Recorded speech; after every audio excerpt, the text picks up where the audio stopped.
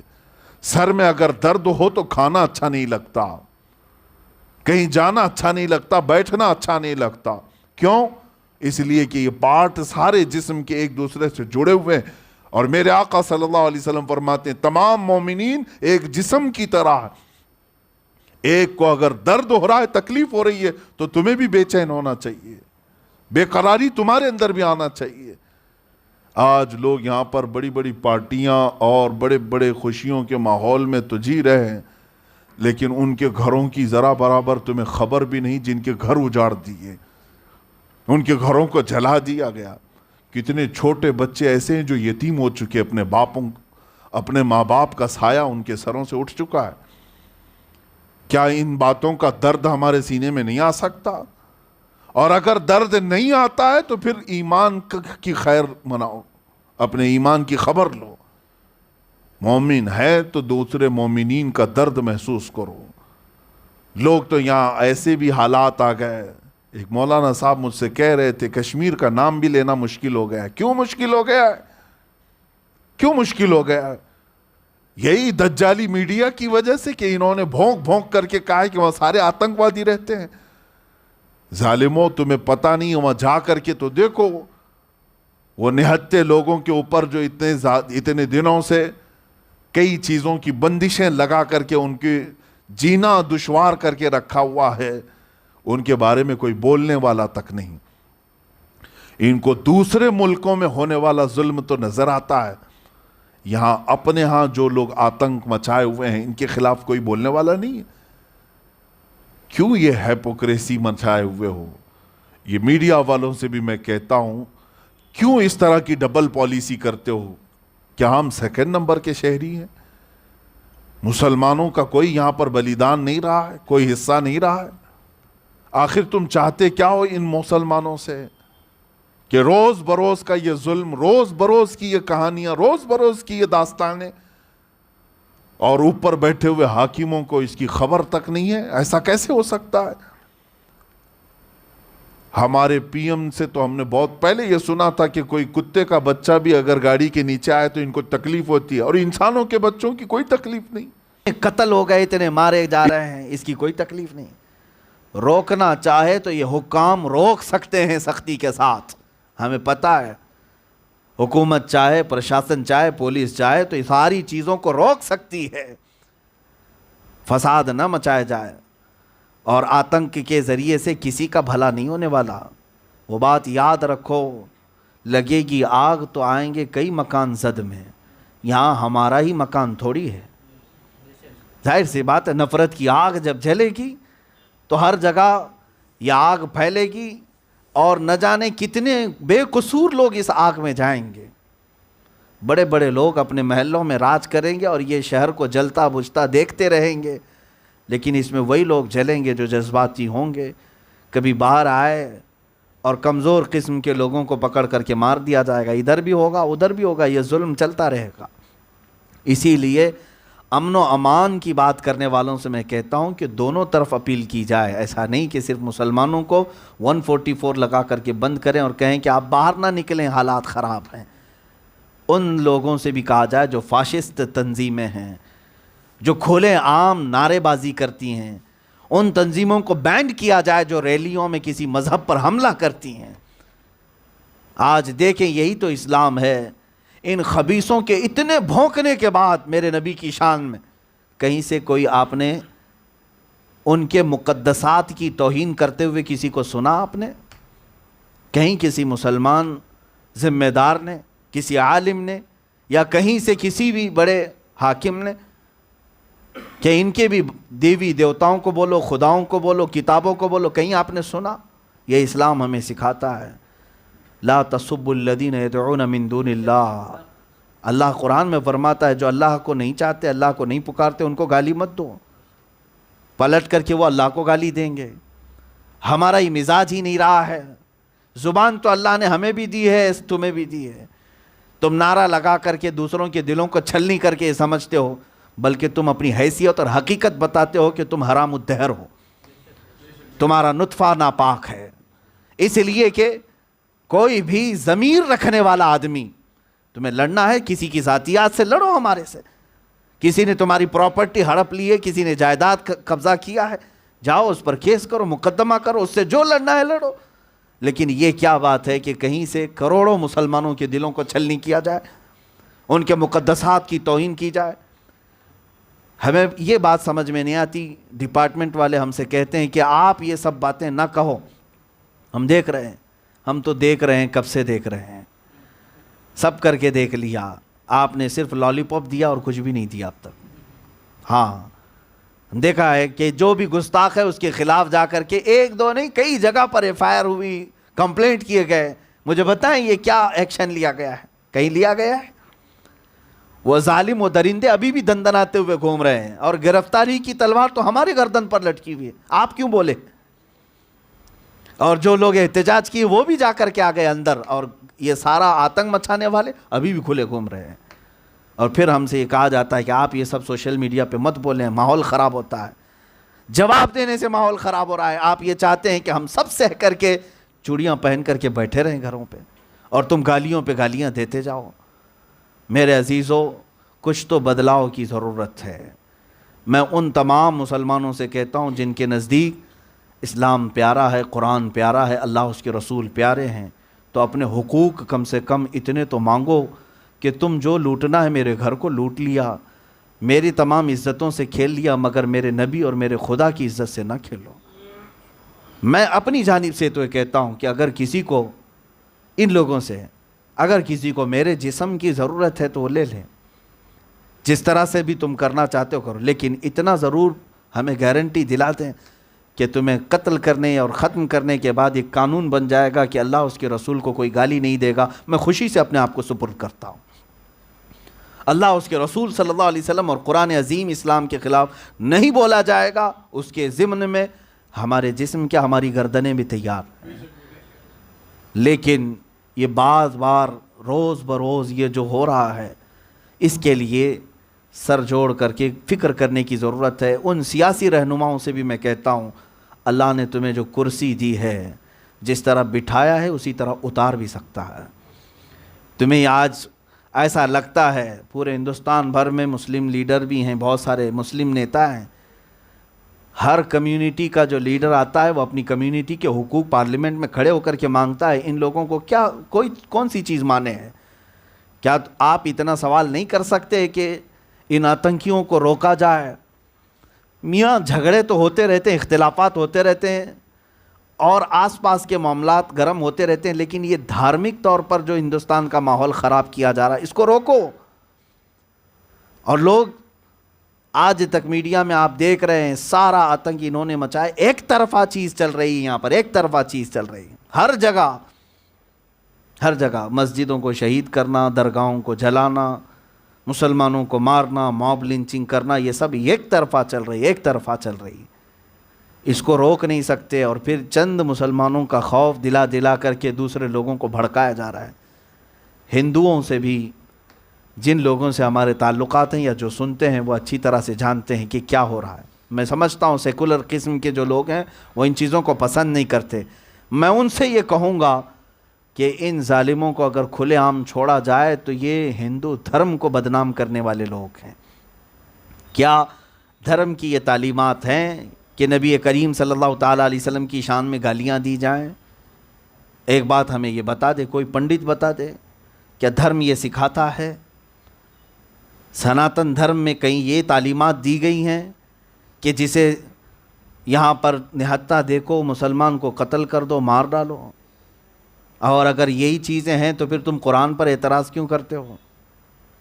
تم یہ ساری چیزیں اگر کر رہے ہو کہ جہاں چاہے ان کو مارنے کی آزادی دے دی جائے, مسجدوں کو جلانے کا آرڈر دیا جائے, مزارات کو ختم کرنے کا آرڈر دیا جائے, یہ روز بروز ہو رہا ہے, تو یہ چند لوگ کیا دھرم کو بدنام کرنے والے لوگ نہیں ہیں؟ جس طرح ہم اپنی برات کا اظہار کرتے ہیں کہ وہ کٹر تنظیمیں جو پاکستان سے سوسائڈ بم وغیرہ باندھ کر کے کہیں جا کر کے آتنک مچاتی، ہمارا ان سے کوئی تعلق نہیں، بلکہ ہمارا کیا، اسلام کا ان سے کوئی تعلق نہیں۔ ہم نے بہت پہلے سے ہی اس بات کو ڈینائی کیا ہے اور مذمت کرتے ہیں۔ یہ جہاد کا مفہوم ہی نہیں ہے جو اگر وہ کر رہے ہیں۔ اگر کوئی آ کر کے یہاں پر اٹیک کرتا ہے عام لوگوں پر، عام جنتا پر، ہم تو اس کی سخت مذمت کرتے ہیں۔ ایسے شخص کو کیا، بلکہ اس کے پیچھے جتنے ذہن کام کر رہے ہیں سب کو عمر قید اور پھانسی کی سزا دی جائے۔ اسلام کا ایسی چیز سے تعلق ہی نہیں ہے۔ اور اگر وہ اسلام کا نام لے کر کے ISIS کے نام سے آئے، چاہے وہ لشکر کے نام سے آئے، کسی بھی نام سے آئے، آتنک پھیلاتا ہے، دہشت پھیلاتا ہے، ظلم کرتا ہے، اس کا اسلام سے کوئی ایک پیسے کا تعلق نہیں ہے۔ ہمارے ہاں تو بلی کو باندھ کر کے رکھنے والی پر بھی وعید آئی حدیث پاک میں کہ اگر وہ مر گئی تو اسے جہنم میں ڈالا گیا۔ بلی کے بارے میں، انسانوں کا قتل تو دور کی بات ہے۔ لیکن اسی طرح سے یہ ان کے بھی جو سرکردہ لیڈر ہیں وہ باہر آئیں اور کہیں کہ یہ جو کر رہے ہیں وہ غلط کر رہے ہیں۔ چھوٹی چھوٹی چیزوں پر کسی کے مقدسات پر حملہ کرنا اور مسلمانوں کو مار ڈالنا یہ غلط ہو رہا ہے۔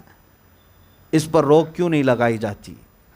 انہی باتوں کو میں آپ کے سامنے رکھا، یہ میرے جذبات سے۔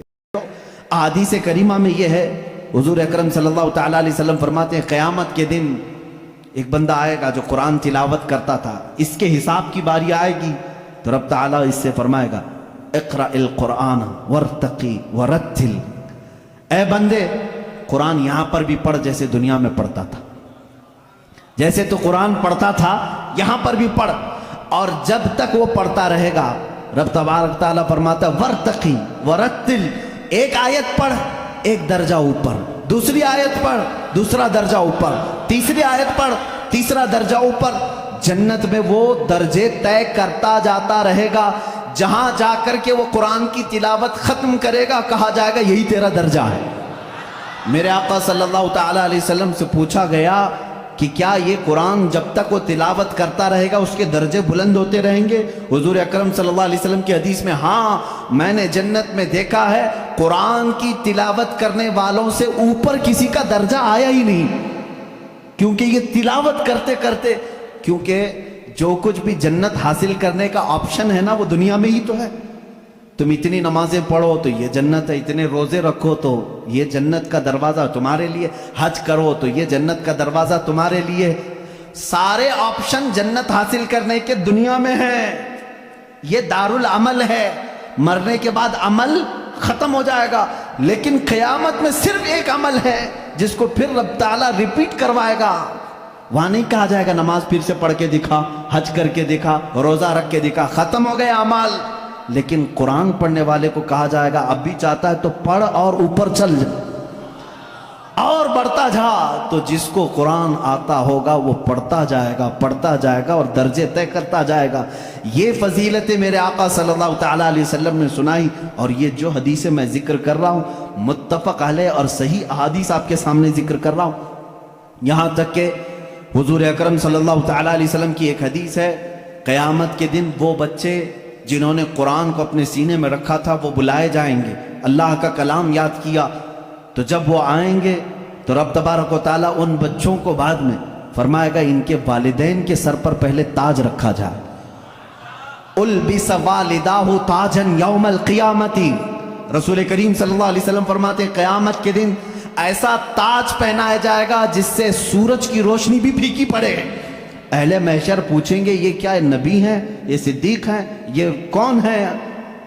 تو فرشتے کہیں گے نہ یہ نبی ہیں، نہ صدیق ہیں، نہ شہداء ہیں، بلکہ صرف ایک حافظ قرآن کے ماں باپ ہیں، صرف ایک حافظ قرآن کے ماں باپ ہیں۔ جب ماں باپ کو تاج پہنایا جا رہا ہے تو جس کے سینے میں قرآن تھا اس کو کیا کیا جائے گا؟ رب تعالیٰ اس کے لیے فرماتا ہے، میرے آقا صلی اللہ علیہ وسلم نے فرمایا اس حافظ قرآن کو بلایا جائے گا اور اس سے کہا جائے گا ایسے 10 لوگ تیرے خاندان کے جن پر دوزخ میں جانا واجب ہو گیا، ان کا ہاتھ پکڑ، صرف اس کی برکت سے میں ان کی جہنم کی سزا کو معاف کر کے تیرے ساتھ جنت عطا کروں گا۔ اس کی سفارش قبول کی جائے گی۔ لیکن یاد رکھیں میرے عزیزو، حافظ قرآن قرآن کی آیات پر عمل کرتا ہو، اس کا ادب بھی کریں، احترام بھی کریں۔ آج زمانے میں حفاظ قرآن کے ساتھ بہت ہی برے سلوک دیکھنے کو ملتے ہیں. یاد رکھنا قیامت کے دن وہ اس عذاب میں مبتلا ہوں گے جو قرآن کی بے حرمتی کرنے والے کا عذاب ہوگا، کیونکہ وہ حافظ قرآن کی بے ادبی کرتے ہیں. ہمارے بزرگان دین جو سلف صالحین ہیں، میں نے پڑھا بھی ہے، بزرگان دین کا طریقہ تو یہ ہوتا تھا کہ اگر کوئی حافظ قرآن زمین پر بیٹھا ہے تو وہ کبھی اوپر نہیں بیٹھتے تھے. ہاں اگر وہ خود حافظ قرآن ہیں تو پھر دونوں کے معاملات ایک طرح کے ہیں، لیکن کوئی حافظ قرآن نہیں ہے اور کوئی حافظ نیچے بیٹھا ہے تو علماء بزرگان دین اس کو بے ادبی محسوس کرتے تھے. اللہ کا کلام سینے میں لے کر وہ نیچے ہے اور بغیر حفظ قرآن کیا ہوا اوپر بیٹھا ہے، اس کو بزرگان دین نے بے ادبی محسوس فرمائی. بہرحال قرآن ایک ایسا جامع نظام اللہ تعالیٰ نے تمہیں عطا کیا اور اس کی فضیلتیں میں نے بتائی. اور سب سے بڑی بات کیا ہے معلوم ہے؟ قرآن اللہ نے اتارا، آیتیں ساری چیزیں میرے آقا صلی اللہ علیہ وسلم پر اترتی رہیں. اس کی پہلی آیت جو اتری اقرا بسم ربک الذی خلق، غار ہرا میں واقعہ آپ کو معلوم ہوگا. میرے آقا صلی اللہ تعالیٰ علیہ وسلم پہاڑ پر ایک غار ہے آج بھی مکہ کے کنارے، غار ہرا اس کو کہتے ہیں، جبل نور. وہاں پر عبادت کے لیے جایا کرتے تھے. جبرائیل امین ایک رات آئے اور روایات یہ بتاتی ہیں کہ وہ 17 رمضان المبارک کی رات تھی. آ کر کے انہوں نے حضور اکرم صلی اللہ علیہ وسلم سے صرف اتنا کہا اقرا، پڑھو. آپ صلی اللہ علیہ وسلم نے فرمایا ما انا بقاری، میں نہیں پڑھنے والا. بعض بے وقوف اس کا ترجمہ یوں کرتے ہیں مجھے پڑھنا نہیں آتا. حضور اکرم صلی اللہ تعالیٰ علیہ وسلم کو پڑھنا نہیں آتا. آپ نے جبرائیل امین نے سینے سے سینہ لگایا اور پھر کہا اقرا، کہا پڑھو. میرے آقا صلی اللہ علیہ وسلم نے وہی جواب دیا. 4 بار اس طرح سے ہوا. چوتھی مرتبہ جو ہے جبرائیل امین نے صرف اقرا نہیں کہا. اقرا کا مطلب کیا ہوتا ہے؟ پڑھ، یا آرڈر ہے، آرڈر پڑھ. لیکن جبرائیل امین نے جب یہ کہا اقرا بسم ربک الذی خلق، پڑھ اس رب کے نام سے جس نے پیدا کیا. میرے آقا صلی اللہ علیہ وسلم نے پڑھنا شروع کیا. میرے آقا نے مزاج یہ بتایا اپنی امت کو کہ پڑھو وہی جو رب تک تمہیں پہنچا ہے، تعلیم حاصل کرو وہی جو رب کے نام سے شروع ہو یا رب تک تمہیں پہنچائے. یہ آیتیں یہاں سے شروع ہوئی اور آیتیں جو ختم ہوئی ہیں اس میں اختلاف ہے. بعض علماء نے لکھا ہے کہ الیوم اکملت لکم دینکم، یہ آخری آیت تھی جو حجۃ الوداع میں میرے آقا صلی اللہ علیہ وسلم جب آخری حج میں تھے نازل ہوئی. بعض علماء اور مفسرین نے فرمایا اذا جاء نصر اللہ والفتح، یہ سورہ پڑھتے ہوں گے نا آپ نماز میں، یہ قرآن کی سب سے آخری سورہ ہے نازل ہونے کے اعتبار سے. ایک بات ذہن میں رکھ لیں، نازل ہونے کی ترتیب الگ ہے اور پڑھنے کی آج ترتیب الگ ہے. قرآن آج جو پڑھا جاتا ہے اس کی ترتیب کیسے ہے؟ سورہ فاتحہ پہلے ہے الحمدللہ، اس کے بعد سورہ بقرہ ہے، اس کے بعد سورہ آل عمران ہے، اس کے بعد سورہ نساء ہے، اس کے بعد سورہ مائدہ ہے، اس کے بعد سورہ انعام ہے، پھر سورہ اعراف ہے. اس طرح سے یہ صورتیں چلی اور ختم کہاں پہ ہوئی؟ سورہ والناس، قل اعوذ برب الناس ملک الناس پڑھتے ہیں نا، یہ آخری سورہ. یہ پڑھنے کی ترتیب ہے، لیکن نازل ہونے کی جو ترتیب ہے وہ الگ ہے. پہلے آیتیں نازل ہوئی تھی 5. یہ باتیں میں کیوں بتا رہا ہوں یہ لاسٹ میں آپ کو خود سمجھ میں آ جائے گا. ذہن میں اتنا رکھ لینا، سب سے پہلے کون سی آیتیں نازل ہوئی؟ اقرا بسم ربک الذی خلق. آج بھی جب بچوں کی بسم اللہ خوانی ہم کراتے ہیں تو یہی آیتیں پڑھاتے ہیں. بچے کو سب سے پہلے یہی پڑھاتے ہیں. 5 آیتیں میں پڑھ بھی دیتا ہوں. اقرا بسم ربک الذی خلق، خلق الانسان من علق، اقرا وربک الاکرم الذی علم بالقلم، علم الانسان ما لم يعلم. یہ 5 آیتیں ہیں جو سب سے پہلے میرے آقا صلی اللہ علیہ وسلم پر نازل ہوئی. جبرائیل امین لے کر آتے تھے، حضور اکرم صلی اللہ علیہ وسلم کو سناتے تھے. یہ قرآن کی ابتدا ہے اور 23 سال تک نازل ہوتا رہا. 23 ایئرس، 23 سال تک نازل ہوتا رہا. آخر میں کون سی آیتیں نازل ہوئی؟ ایک تفسیر کی روایت کے مطابق اذا جاء نصر اللہ والفتح ورأیت الناس يدخلون فی دین اللہ افواجا فسبح بحمد ربک واستغفرہ انہ کان توابا. یہ 2 چیزیں ذہن میں رکھو. اقرا سب سے پہلے، سورہ اذا جاء نصر اللہ سب سے آخر. یہ قرآن کے نزول کا زمانہ میں آپ کو بتاؤں 23 سال تک نازل ہوئی. آپ کو میں بتاؤں قرآن اتنی فصیح زبان میں ہے. فصیح کا مطلب لٹریچر جس کو کہتے ہیں. جیسے ایک اردو ہے جو ہم اور آپ بول یہاں ہبلی کی زبان ہوتی ہے, اس کو فصیح اردو نہیں کہتے, لکھنؤ والے فصیح اردو بولتے ہیں. آپ کیسے اب ہم ظاہر سی بات ہے میں تقریر جو کر رہا ہوں ہو سکتا ہے یہ اردو الگ ہے, ہبلی والی اردو الگ ہے. اردو اگر میں وہ بولوں تو پھر یہاں بھونڈا لگے گا.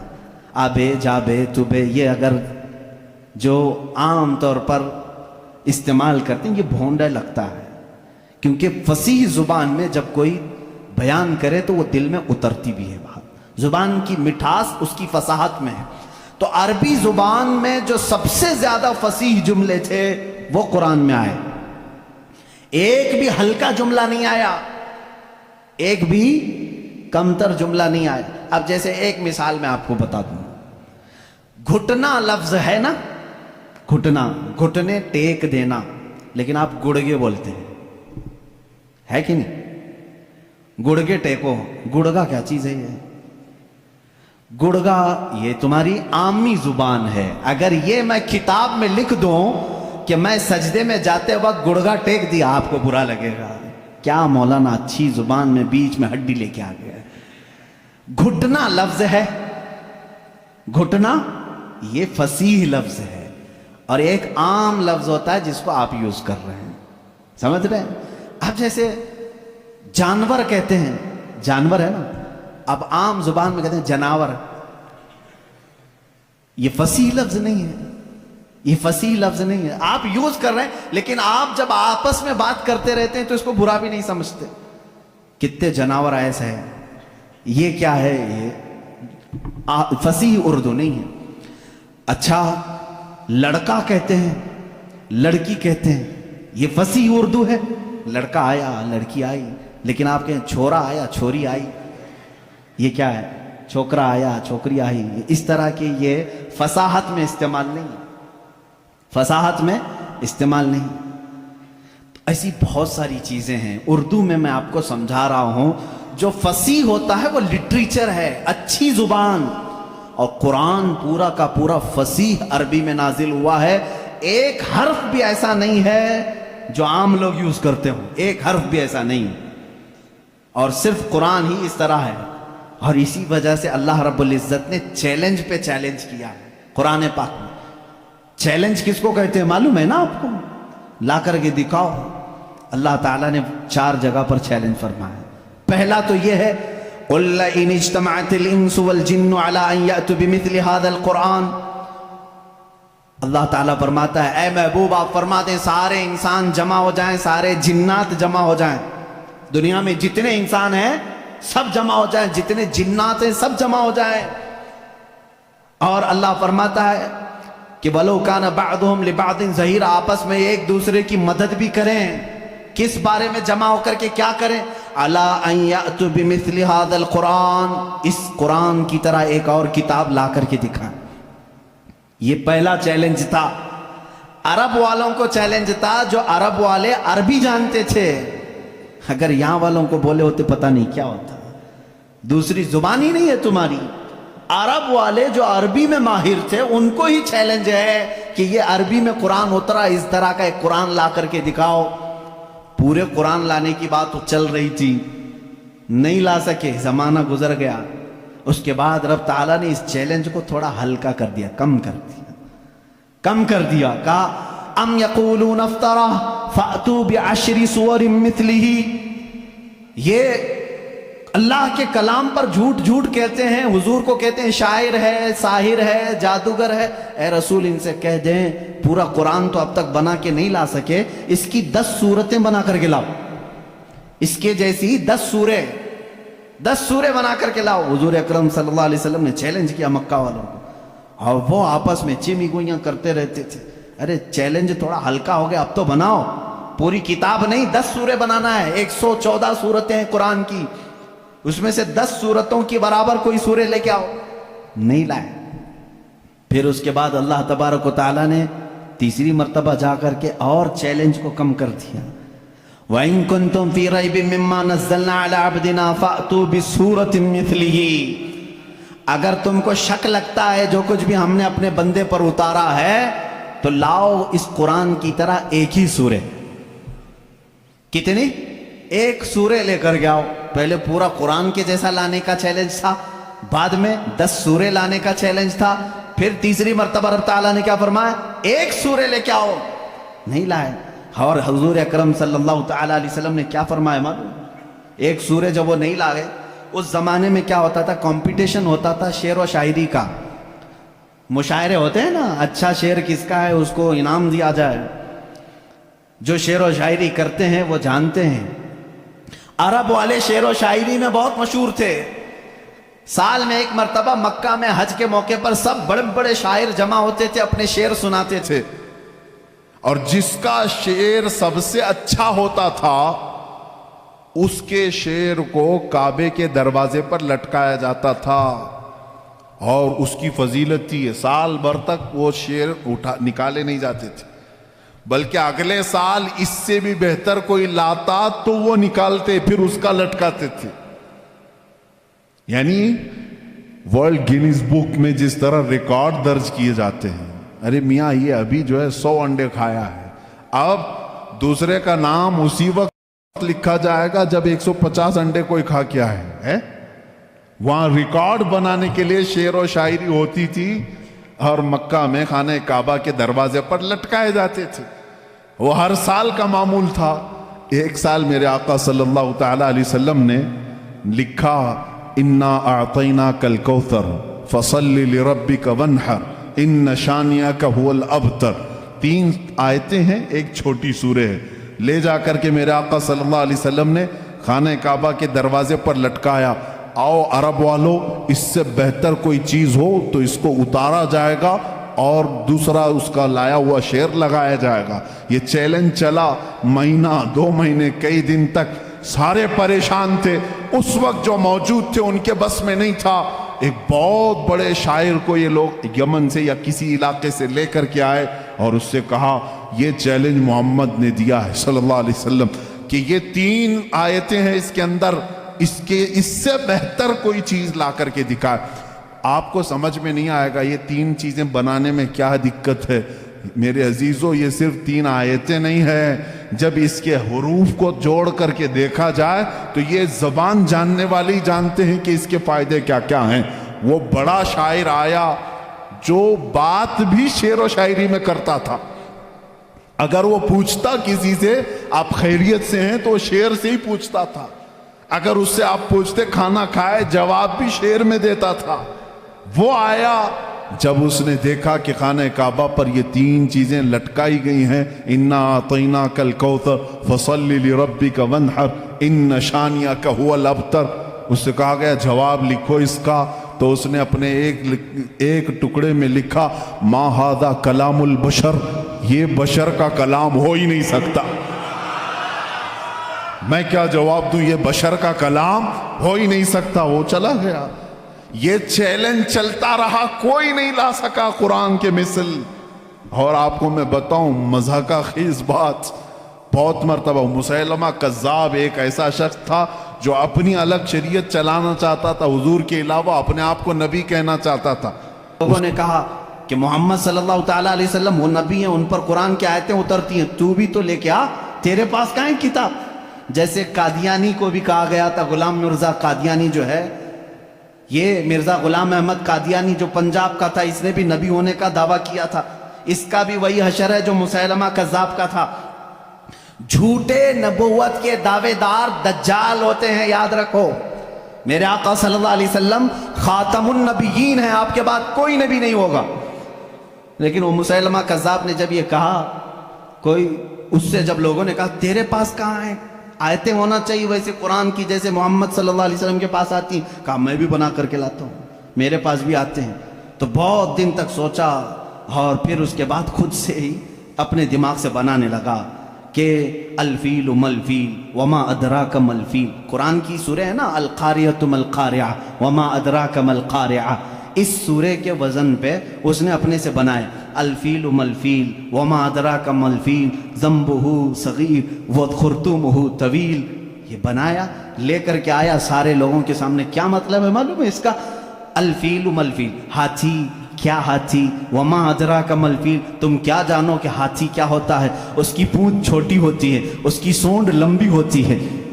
ابھی یہاں ہنس رہے ہیں، عرب والے تو اس پر پیٹ پکڑ کر ہنسنے لگے، کیا بنا کے لایا بیوقوف، سب اسی وقت ہنس پڑے۔ ظاہر سی بات ہے 14 صدیوں کے بعد مسلمان اس کی بات پر ہنس رہے ہیں تو عرب والے کتنا ہنسے ہوں گے۔ گیا بھاگ کر کے، نہیں بنا لا سکا۔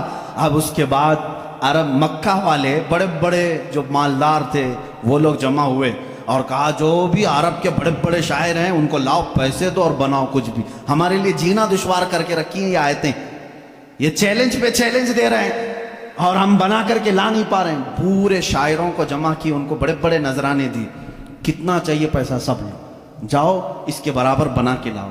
وہ سب گئے شاعر اور گئے، کھا پی کر کے موٹے ہوئے، اگلے سال آئے کچھ بھی نہیں لے کے آئے۔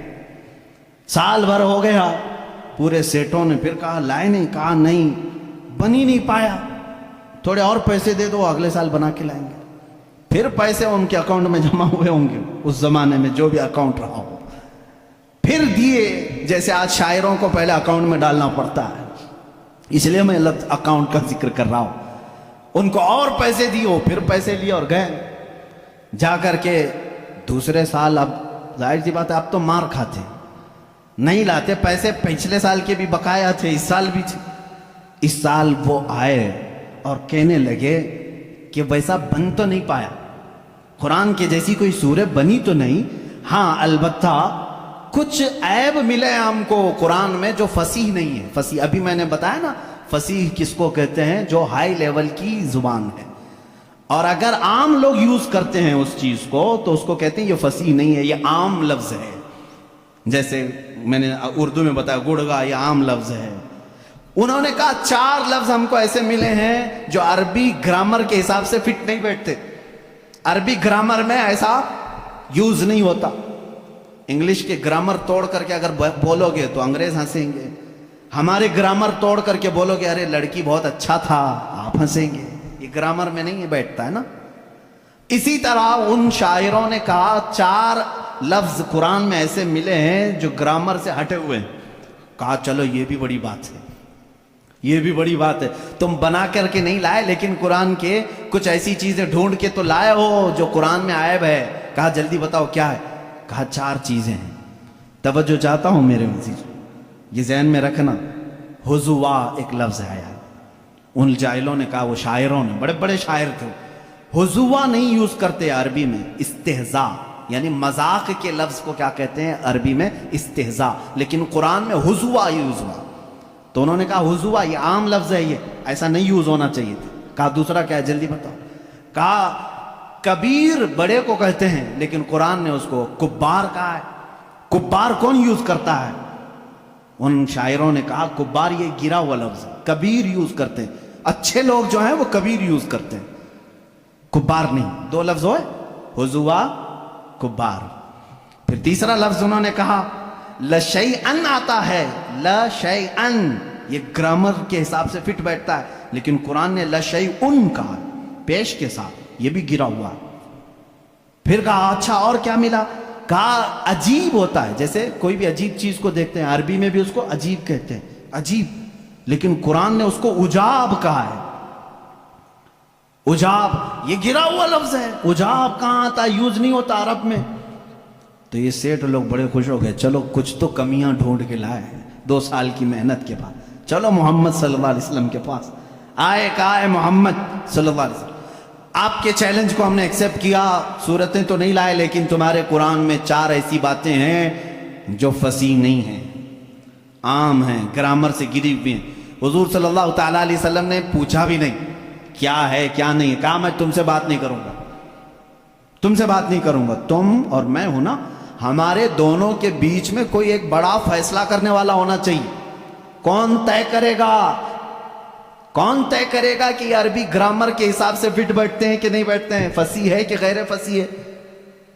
تو حضور صلی اللہ تعالیٰ علیہ وسلم نے یہ فیصلہ بھی ان کے ہی حوالے کر دیا، جاؤ تم ہی ڈھونڈ کے لاؤ کوئی ایسا بڑا آدمی جو میرے اور تمہارے درمیان فیصلہ کرے گا۔ تو انہوں نے کہا ٹھیک ہے ڈھونڈتے ہیں۔